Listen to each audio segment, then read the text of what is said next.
যখনই মানুষ আপনার বিশ্বাস নিয়ে খেলবে, মানুষ আপনার সঙ্গে বেইমানি করবে, মানুষ আপনার পবিত্র বিশ্বাসকে ভেঙে চুরে চূর্ণ বিচূর্ণ করে দিবে, জাস্ট ওই মুহূর্তে প্রথমেই আল্লাহ শুকরিয়া করে পড়বেন আলহামদুলিল্লাহ, এবং আল্লাহকে বলবেন, আয় আল্লাহ, তোমার কাছে লাখো কোটি শুকরিয়া যে তুমি আমার সামনে বেঈমান এবং গাদ্দারের চেহারাকে উন্মোচিত করে দিয়েছো।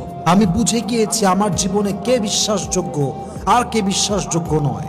আমার জীবনে আমি বুঝে গেছি কাকে বিশ্বাস করতে হবে আর কাকে বিশ্বাস করা যাবে না।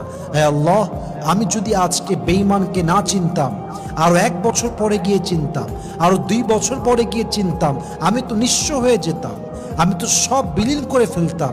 তোমার কাছে শুকরিয়া যে তুমি আমাকে চিনিয়ে দিয়েছো, এবং তুমি যে চিনিয়ে দিয়েছো আমি আফসোস করছি না, আমি কষ্ট পাচ্ছি না, বরং তুমি যেহেতু আমাকে বুঝিয়ে দিয়েছো তাতেই আমি শুকরিয়া, আলহামদুলিল্লাহ। ঠিক কিনা বলেন?